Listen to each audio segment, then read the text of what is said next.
Educar é mostrar a vida a quem ainda não a viu. Como é que a gente não viu a vida? Né? Rubem Alves disse que educar é mostrar a vida a quem ainda não a viu. A primeira tarefa da educação é ensinar a ver. Olha que coisa interessante. É ensinar a ver. É através dos olhos que a criança toma contato com a beleza e o fascínio do mundo. Os olhos têm de ser educados para que nossa alegria aumente. Pense aí, educar a partir do ver.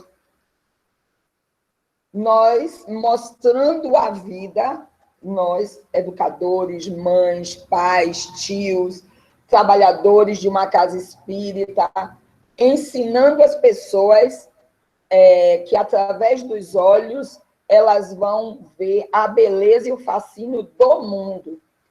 E nos lugares em que a gente se educa e educa os outros, essa teoria, ela está em funcionamento? Quem pode me dizer como é que isso funciona, se isso funcionou em você, se teve alguém que na sua vida te ensinou a ver? Eu gosto dessa disputa de vocês de fala. Não é, Rita? E aí, minha gente? Diz aqui que a primeira tarefa da educação é ensinar a ver. Vocês estão ensinando a ver? Vocês têm filhos, têm marido, têm amigos, têm os colegas de trabalho. Você mesmo se ensina a ver, você educa seus olhos. Como é que está o processo de enxergar aquele externo e enxergar-se? Márcia, Oi. Eu tenho conversado muito com meus filhos e eu tenho dito a ele assim, passou a ser uma fala minha, eu vou e volto, né? Porque antes, aquilo que chegava até mim na primeira mensagem, eu já fazia, né, mil conjecturas tal, e não olhava muito para, né, os demais. E agora não. Né? E foi esse grupo, esse centro que me ajudou, foram vocês, né, junto com essa espiritualidade que nos coordena aqui, me ajudou muito a fazer isso. Então, hoje eu olho aquilo que eu estou vendo naquele momento, né, mas, eu digo mais, tem sempre um mais, porém, todavia, né? Porque nós precisamos sair do radicalismo, ter só uma certeza e não olhar para mais nada. Então, eu agora estou mais na observância das coisas, dos acontecimentos, dos momentos. E eu passo isso para eles, e tenho passado também para as pessoas que convivem comigo. Então, essa questão do ver, né, nós temos que ter muito cuidado, porque não é tão... Ver não é olhar, né? O olhar, ele é mais apurado, né? Tem que ser reflexivo, ele tem que ser mais, vamos dizer assim, mais detalhado. Porque vê, a gente passa, vê e não vê, né? Passa por algo, viu aquilo, mas não deu uma devida atenção. Mas se a gente olhar, tem uma grande diferença. Então, aí entra a questão da educação. Eu acredito que o ver, né, olhando, observando, aí sim está essa questão da educação. Então, você ajuda você e ajuda os outros também. É aqui diz, né, Rita? Ô, Márcia. Oi.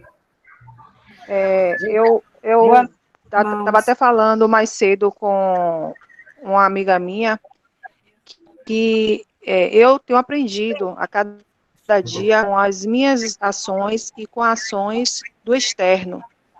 E venho observando que cada ação nossa reflete na vida do outro, ou de forma positiva ou de forma negativa. Então, eu estou aprendendo a cada dia com isso.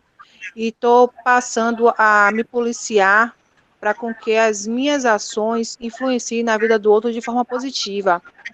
Eu disse até a ela assim, eu peço a Deus todos os dias que eu nunca tenha força para fazer nada de ruim para o outro, né? Que eu sempre busque fazer o melhor. Então, as ações, tanto das pessoas como a minha, eu aprendi que influencia muito na vida do outro e que a gente deve tomar cuidado a cada dia com o que fazemos e o que falamos, entendeu? Verdade. E quando Rita disse que ver e olhar tem uma diferença, é por isso que na frase aqui diz, através dos olhos, as crianças, nós tomamos contato. Então, esse tomar contato já é um ver analisado, né? Você vai tomando contato, você vai se copiando. Diga. E esse ver, como a Rita trouxe aí, não é só a questão do ver. Esse ver tem que estar associado ao sentir. Porque se a gente não sentir, essa alegria não vai existir. Porque muitas pessoas não têm o dom da visão, elas não podem ver. E por isso elas não vão sentir a alegria aumentar dentro delas. Então, a questão do ver é muito mais mecânico do que qualquer outra coisa. Porque é não sentir que vai te dar essa alegria para você conseguir ver aquilo numa dimensão maior. Ô, Márcia, posso falar mais uma coisa? Pode. O meu coordenador falou assim mesmo, Cíntia, eu coloquei a sua dupla para com que ela pudesse observar a sua forma de agir e que ela copiasse. E a gente não tem essa visão, né? Ela, até eu escovar os dentes, ela falou assim mesmo, poxa, só estou escovando o dente porque Cíntia escova depois do almoço. Então, o olhar, né? E a gente acha que as pessoas não estão nos observando, né? Que é tudo muito natural, e não é, né? Realmente o olhar ensina muito.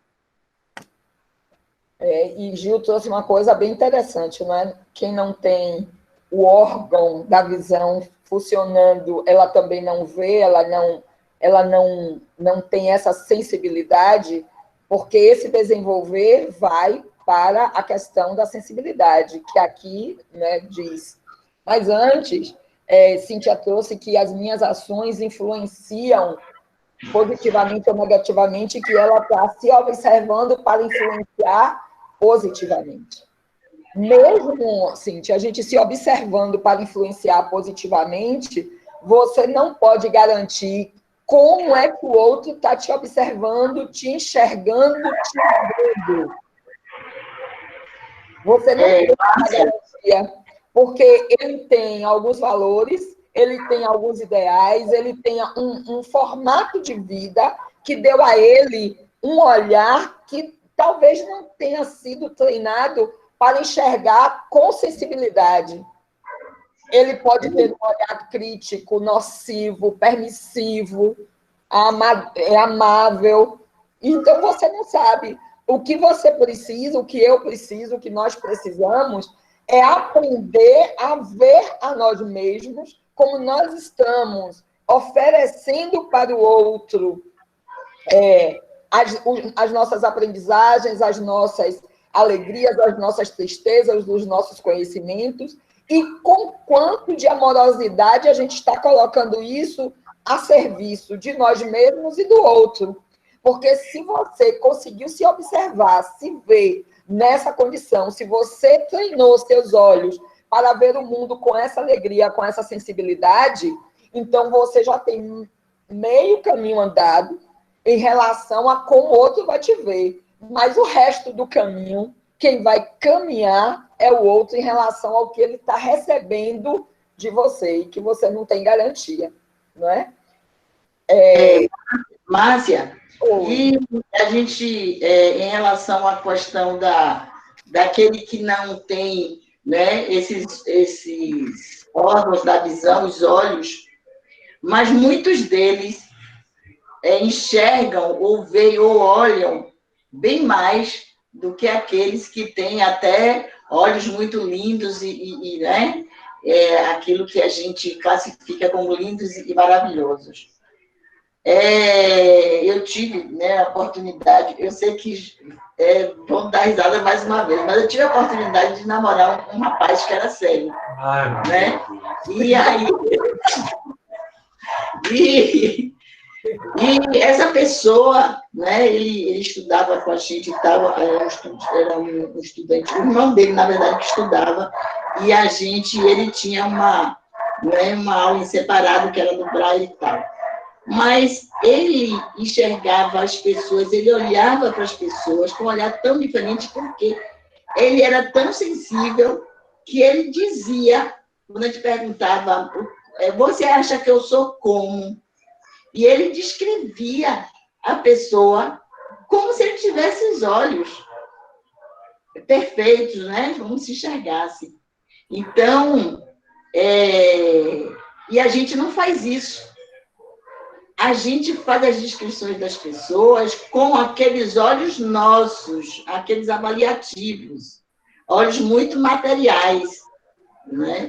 Mas a gente precisa olhar para as pessoas de verdade, não é? Não tão somente vê-las e fazer uma descrição qualquer, é vê-las e descrevê-las como se estivesse descrevendo a gente, como a gente gostaria, pelo menos, né? Esse que deve ser, assim, interessante.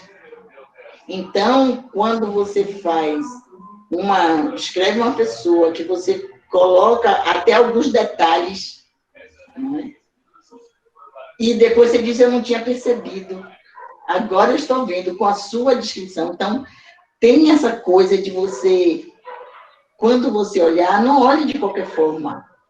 Como eu fazia hoje, eu já tenho um olhar diferente. É claro que eu ainda preciso me aprimorar muito nisso.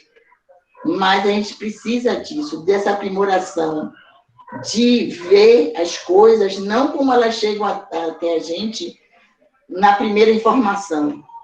A gente fazer realmente, né, como cientistas, fazer a nossa avaliação, não é? Viver, conviver com aquilo e tal, e depois se perguntar se o olhar é o mesmo que tinha do primeiro momento. Esses olhos materiais, né, Rita? A gente consegue enxergar tudo que de material está nos chamando a atenção. Mas nós não educamos os olhos, não, os olhos têm que ser educados para poder enxergar a vida com propriedade e profundidade. A educação se divide em duas partes, para Rubem Alves, né? Educação das habilidades e a educação das sensibilidades. Sem a educação das sensibilidades, todas as habilidades são tolas e sem sentido. Os conhecimentos nos dão meios para viver. A sabedoria nos dá a razão para viver. Por que nós estamos trabalhadoras do Grupo Espírita Amor, Esperança e Caridade? Por que nós somos mães, esposas de alguém? Por que nós estamos neste ou naquele trabalho, naquele labor profissional? Por que nós vivemos nesta rua que estamos vivendo? Por que não pegamos uma mochila e botamos nas costas e vamos, batemos a porta e vamos embora morar em Arembepe, sem olhar para trás, como Rita diz, né? Que tantas pessoas elas foram embora e as famílias estão procurando, mas elas não sumiram, porque elas foram raptadas, porque sofreu violência. Então, por que fazemos certas escolhas e não fazemos outra? A sensibilidade e as habilidades vão fazer a diferença nessa ação de sabedoria que a gente precisa empreender na nossa vida hoje. Alguém quer complementar aí essa parte?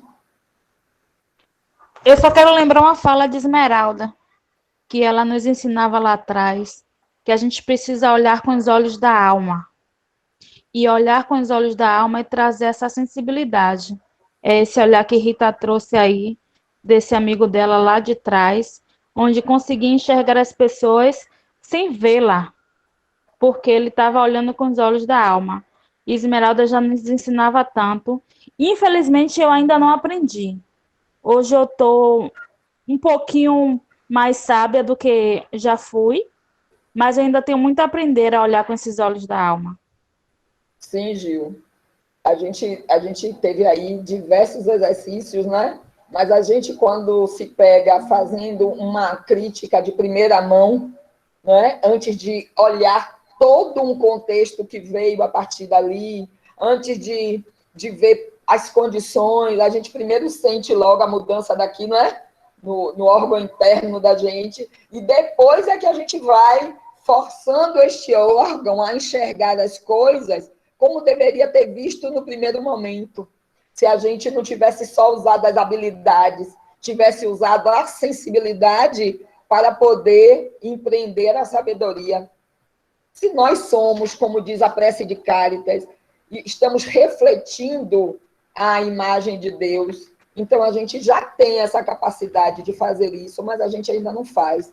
Eu também estou nessa mesma condição, indo e vindo nesse erro e acerto todo o tempo, e agora com uma diferença do que antes. Agora a gente enxerga que a gente errou. Essa é a pior parte, né? Porque antes você errava e vamos passando. Essa é a melhor parte. Essa é a melhor parte. Essa é a melhor parte, né?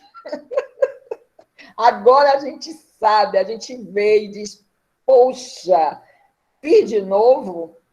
Eu podia ter olhado a princípio diferente, eu podia ter enxergado diferente, né? Ô, Márcia, Oi. hoje eu até escutei, né? Uma pessoa falar isso comigo, falou assim, poxa, eu queria ser igual a você, assim, que consegue ter uma visão diferente de algo que é negativo. Aí eu disse à pessoa, não pense que eu não sinto raiva, que eu não sinto ódio, quando eu vejo uma situação, vejo que está me comediando, não. Só que eu hoje, eu tenho fé e acredito no Deus que eu sirvo. Então eu procuro olhar com outros olhos. Então eu aprendi isso lá no centro, né? Que não adianta a gente ter raiva e tomar atitude no momento. Hoje eu já paro e penso, eu procuro enxergar de outra maneira. Eu paro e raciocino, vejo como eu vou agir, mas não que o sentimento sumiu. Eu só estou conseguindo trabalhar um pouco esse sentimento diferente de antes. Tenho outra visão hoje, entendeu? Verdade, Cíntia. Eu lembro de fazer viagens de 4, 5 horas para buscar uma satisfação de algo que não estava descendo redondo, como dizia a Rita. E era doeu, vamos embora. Independente do custo, independente das consequências. Pelo menos hoje eu já não faço mais isso, né? Eu sinto o negócio, vamos respirando, vamos trabalhando, mas ainda sinto. Né? Essa é a parte que eu preciso ainda me educar. E ele também diz o seguinte, a arte de educar, a arte de educar. As palavras só têm sentido se nos ajudam a ver o mundo melhor. Aprendemos palavras para melhorar os olhos. Há muitas pessoas de visão perfeita, que era isso que a gente estava falando, que nada veem. O ato de ver não é coisa natural.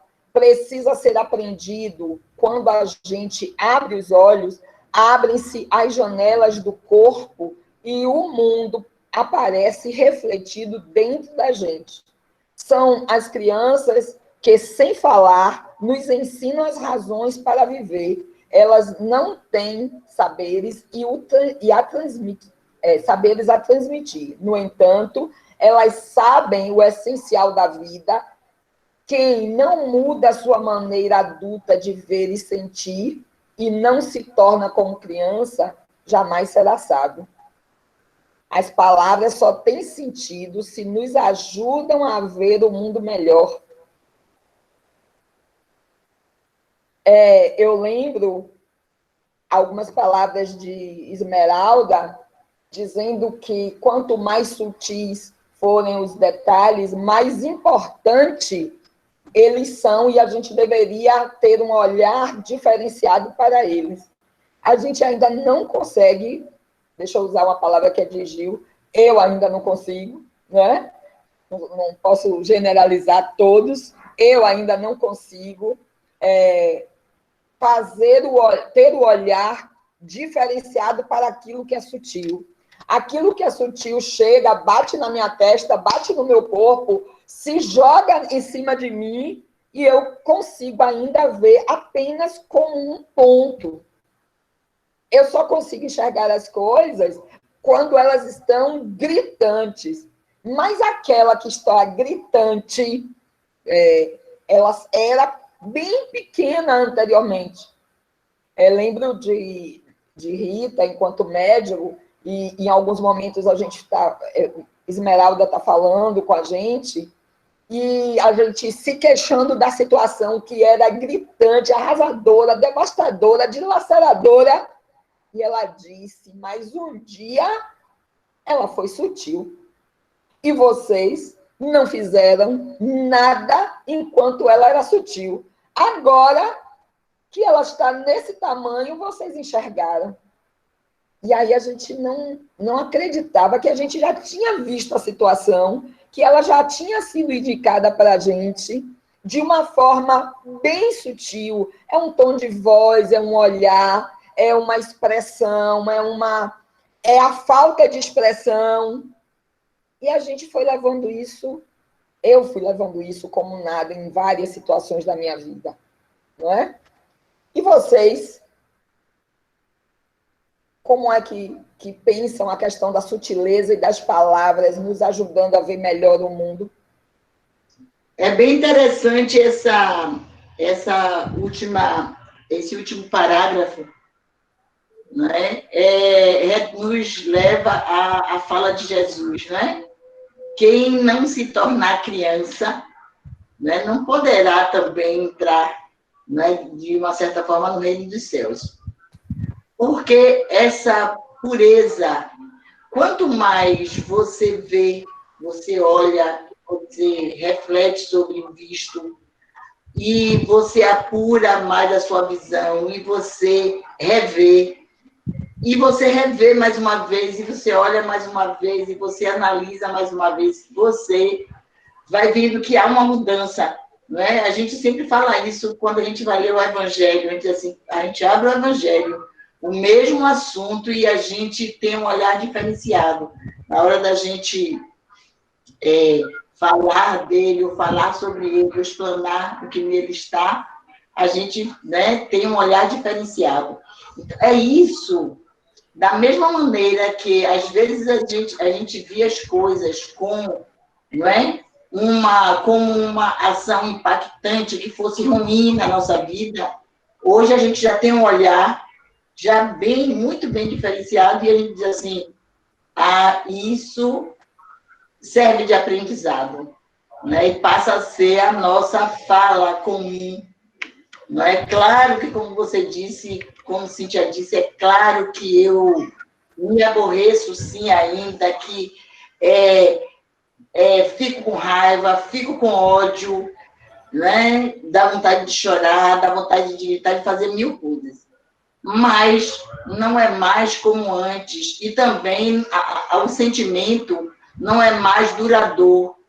Como ontem Dilson falava, né, que quanto mais aquilo é durável, principalmente o negativo, aquilo tem uma ação negativa sobre a gente, e isso tem uma tendência a gente ficar doente, né? Então, essa questão do olhar também está refletido na aula de ontem, né? E também naquilo que Jesus disse, não é? Você voltar a ser criança, para que você, realmente, nessa pureza, você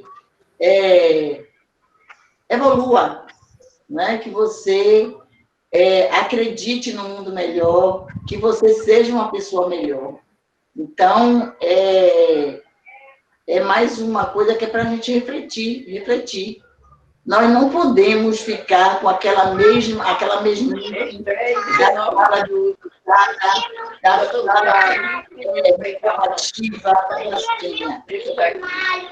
temos que voltar esse olhar apurado com uma criança para que nós possamos ser verdadeiros.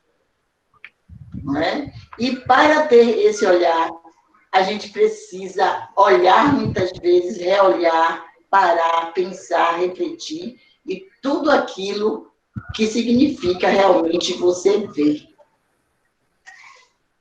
Verdade, Rita. Quando aí diz o ato de educar não é coisa natural, precisa ser aprendido, eu lembro, nós educadores, pais, mães, como é que a gente ensina os nossos filhos a ver a vida, a enxergar a vida. Olhe, se alguém te bater, bata. Não venha para casa com atitude de otário. Você está dando que treinamento para esta pessoa enxergar este mundo externo e interno? Como é que você está fazendo com que ela se veja os valores que ela tem e quais são os valores que você está dizendo que ela precisa ter e construir nela? Então, se esse ato de ver precisa ser treinado, aprendido, como é que nós estamos fazendo isso? Também qual a importância, eu queria que a gente refletisse, né, sobre essas duas coisas, e qual a importância das palavras que você ouviu, vivenciou, se aborreceu, se estressou, ou de coisas que você vivenciou, olhou, viu, enxergou há 5 anos e há 10 anos. Qual é a importância daquilo hoje?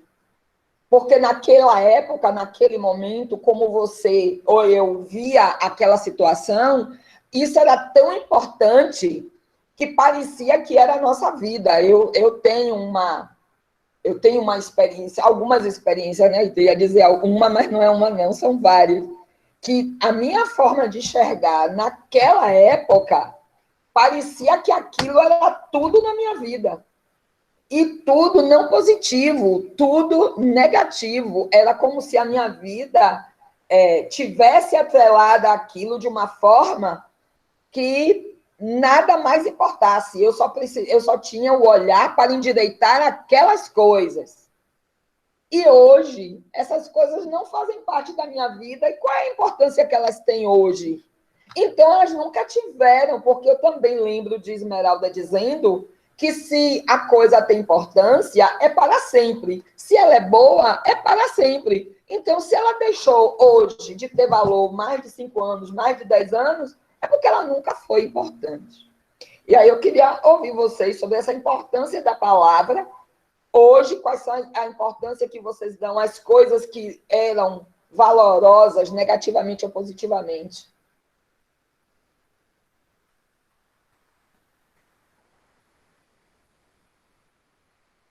E aí, meninos e meninas, ninguém tem aí uma lembrança de algo que impactou em você e que naquela época era a sua vida e hoje não tem mais valor nenhum?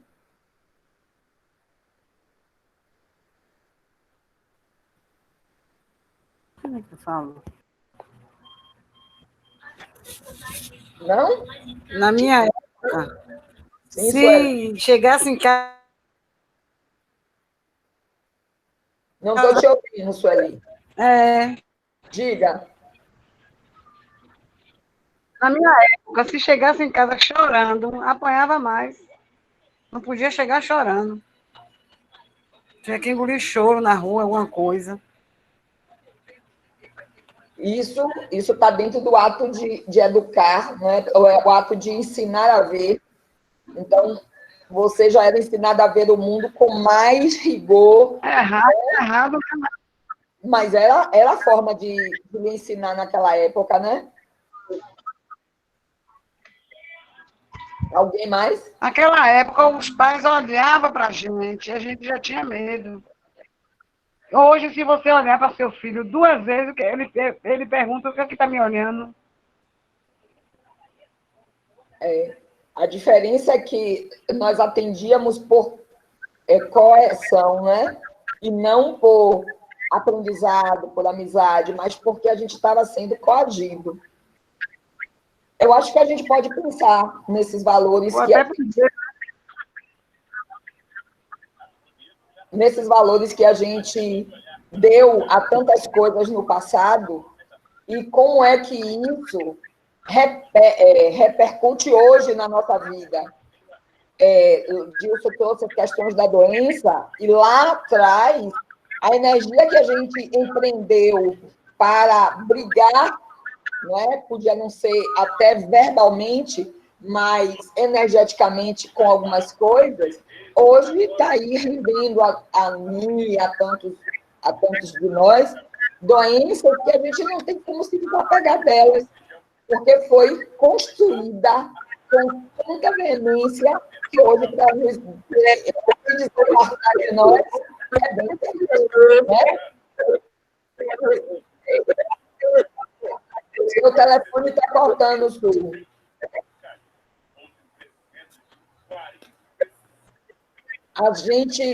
Seu telefone está cortando. Eu já mandei esse telefone para assistência Tem 3 que vezes. desligar o áudio, é porque o áudio está ligado, Su. Não tem mais jeito, não. Então, vamos lá. Aqui diz, pratique o alto amor hoje e sempre.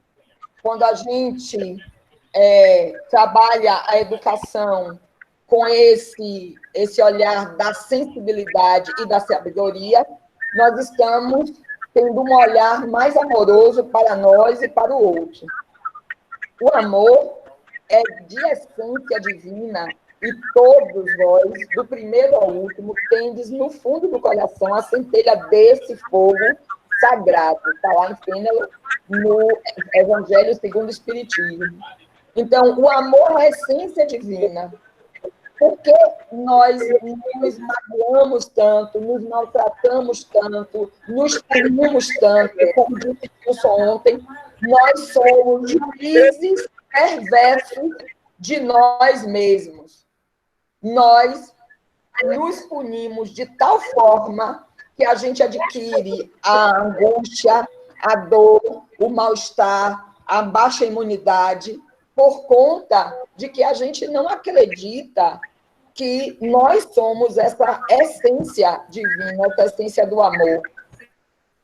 E aí a gente faz com o nosso corpo, com a nossa mente, e com a mente e o corpo do outro, aquilo que não é natural de ser. Né? Se aqui diz, do primeiro ao último, tendes no fundo do coração essa centelha. E é só uma centelha, se você abanar, ela vira um fogo intenso e vira uma grande fogueira. E porque esse amor próprio não nos chega com essa vontade de que a gente pegue as ferramentas necessárias para abanar, né? A gente reconhece em nós essa centelha divina? É uma pergunta. Sueli, por favor, desligue o áudio. Desliga um pouquinho o seu microfone. Eu estou tentando desligar o áudio dela, mas eu não estou conseguindo. Ela precisa desligar, porque a gente não está conseguindo ouvir o que você está falando. Conseguiram ouvir o que eu perguntei? Se nós reconhecemos em nós essa essência divina, e que é uma centelha que, se a gente abanar com as ferramentas certas, as ferramentas da sensibilidade, da sabedoria, do autoconhecimento, do alto amor, a gente consegue fazer essa fogueira acender. Sim, Márcia. Eu consigo ver nas minhas ações, tanto quando eu faço a coisa certa, como quando eu faço a coisa errada. Né? Porque sempre o sininho, né, que eu me lembro da sua história, toca logo e a gente fica se perguntando, poxa, onde é que eu estou errando? Eu vejo isso quando eu vejo os pacientes lá, bem mal, tristes, dizendo assim, eu não consigo fazer isso. E eu digo, não, você consegue sim, você consegue, bora lá, eu estou aqui para te ajudar, vamos lá. E a paciente se esforça, você vê que é um esforço que busca de lá de dentro e consegue mexer um pouquinho o dedo, porque a doença que tem paralisa os músculos, e porque eu disse a ela que ela conseguia, ela consegue e começa a chorar. Então, eu vejo que a minha ação refletindo no outro, né? Dessa maneira é positiva. Mas vejo também que quando eu lanço energia ruim, né, no espaço, de não conseguir ter um equilíbrio, eu vejo também a ação negativa no outro, entendeu? Então, a centelha divina, vejo tanto a centelha divina me cobrando das minhas ações positivas como das negativas. E essa centelha, eu não sei se vocês vão concordar comigo, ela não nos cobra. Ela está lá esperando a gente acender para ela poder tomar a frente, né? Aqui diz, o que significa auto-amor? Quais são os seus benefícios? Alguém consegue me dizer o que pensa sobre auto-amor? Hoje vocês estão tendo a oportunidade de fazer a roda de conversa. Então, a roda de conversa é de vocês. A gente está pensando sobre nós. Porque só tem 5 minutos. Pronto, então vamos embora. Alguém sabe? Eu acredito, Márcia, que a gente ainda está aprendendo, a gente ainda não sabe o que é esse auto-amor, né? A gente ainda está recebendo ainda informações, estamos ainda refletindo, às vezes a gente tem umas ações que reflete que a gente conseguiu assimilar um pouco disso, mas em outros momentos a gente ainda não consegue, e assim, mas estamos caminhando para isso, né?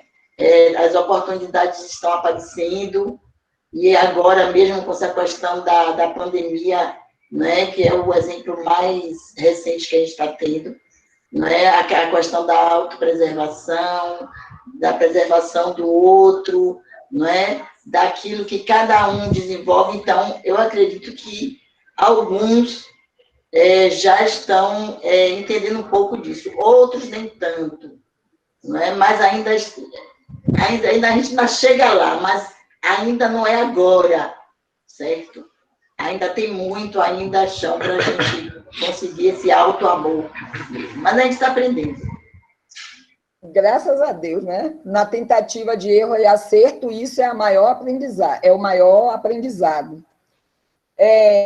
Amar-se é a base para entender e solucionar diversos problemas, mas é amar mesmo.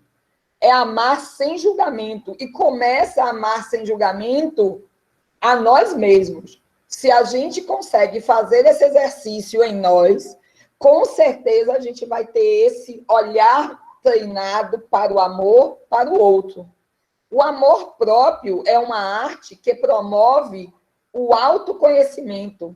Eu não posso me amar se eu não sei quem eu sou, se eu não sei as minhas capacidades positivas e negativas, se eu me surpreendo a cada atitude com as atitudes que eu tomo, com a falta de atitude do meu posicionamento em certas coisas.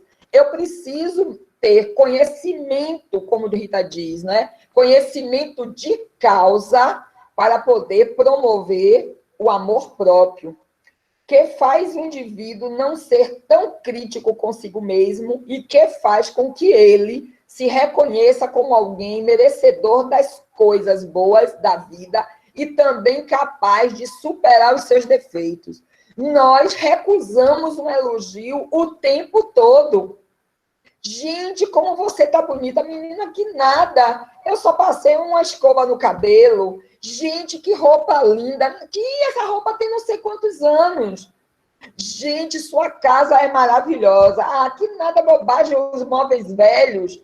Nós estamos rebatendo o tempo todo as coisas boas que vêm para a gente. E nos revoltamos quando alguém sinaliza algo mal. Então, eu não sei o que a gente quer, na verdade. A gente não valoriza o nosso positivo, não evidencia, não torna evidente, não é? Hoje eu cheguei numa escola, na Escola Geral do Bispo dos Santos, eu fui visitar, e a escola tem produzido algumas coisas muito bacanas. Aquela escola tem uma história de produzir coisas boas para aquela comunidade. Mas, nestas épocas, né, dos gestores anteriores para cá, eles fazem o bacana e fica ali dentro. pessoas não sabem que ela produz aquilo com muito esforço, com muito carinho, com muito zelo e com muito amor. É medo de que o outro diga que eu estou querendo aparecer. E o que é bom não é para ser visto, por que que o mal é tão evidente? Porque o bem não se coloca em evidência.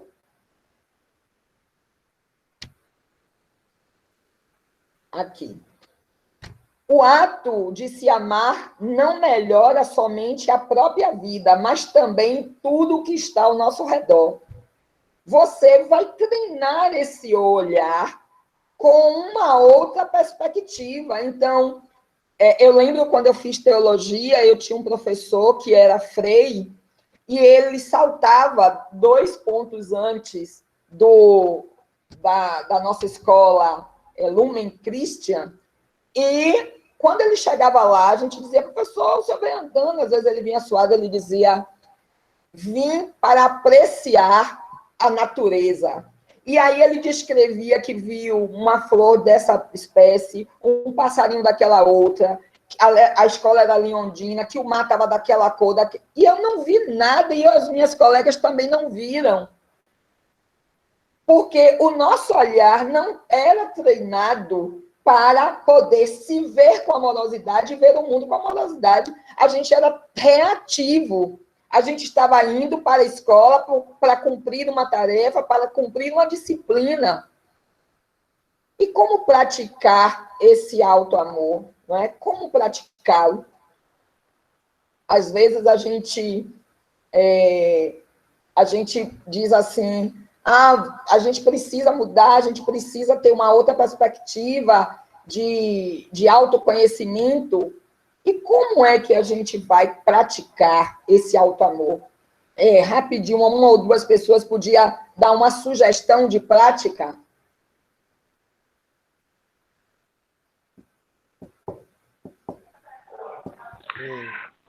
Eu preciso me olhar realmente mais. Um olhar aprofundado para si, não é, Raquel? E se criticar menos, né? Se achar mais bonita, mais tudo. Se aceitar, no caso. Né? Isso. Deixar de achar menos. Deixar de ver que as pessoas também de fora acham.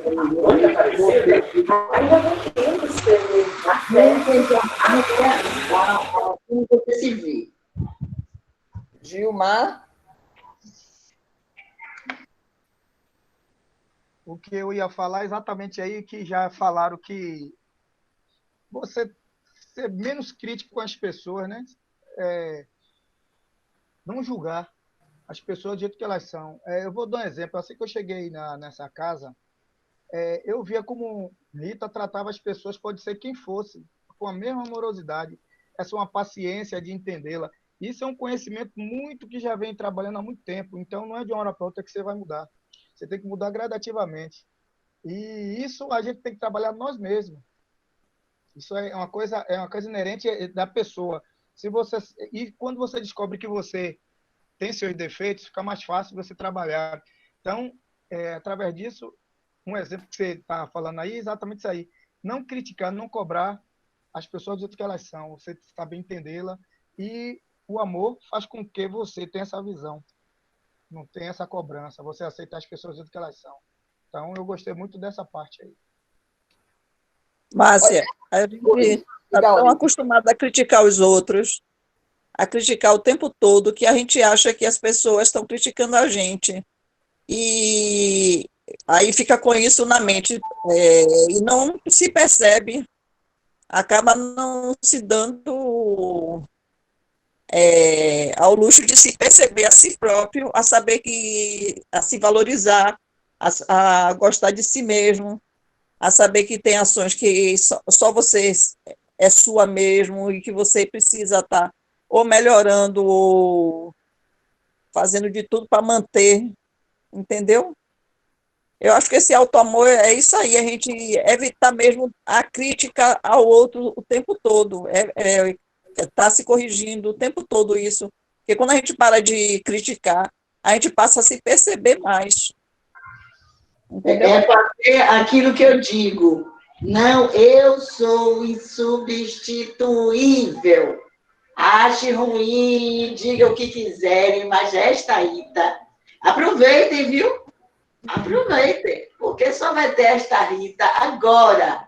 Quando eu me for, não tem outra igual, porque esta aqui, você pode conhecer diversas Ritas, mas esta é só agora, nesse momento. Quando voltar, deve voltar com outro nome, com outra característica, então aproveite logo essa. Insubstituível. Alguém pode fazer parecido, mais ou menos, mas igual a mim, ninguém. Perfeito, Rita. Oi, mana. Quando a gente percebe, não é? Essas coisas, a gente percebe que a gente não faz com o outro só. Nós fazemos em primeira linha conosco. A gente não olha com carinho para nós não pensamos em estrutura para realizar nossos sonhos, nós não nos valorizamos, nós não nos resgatamos, porque nós somos um juiz perverso de nós mesmos. Então, quando a gente começar a ter um olhar criterioso, carinhoso conosco, nós não vamos olhar o outro com este peso da crítica, do julgamento, porque eu já não me julgo assim, eu já não lanço sobre mim um peso, não é? E para a gente deixar como reflexão, educação. A educação, convenientemente entendida, constitui a chave do progresso moral, quando se conhecer a arte de manejar os caracteres, como se conhece a de manejar as inteligências, conseguir-se-á corrigi-los, do mesmo modo que se aprumam plantas novas. Essa arte, porém, exige muito tato, muita experiência e profunda observação. É grave erro pensar que, para exercê-la com proveito, baste o conhecimento e a ciência. É preciso, para educar com amorosidade e trazer para si o auto-amor, é preciso que a gente pense nessa arte de educar, da arte de educar-se com muito tato, que tenhamos experiência e profunda observação. E profunda observação é pegar esse olhar, que o olhar não é natural, e ensinar a nosso olhar a enxergar o bem e a praticar o bem em nós mesmos. Muito obrigada, boa noite a todos e todas. Nós agradecemos, né, mais uma vez, porque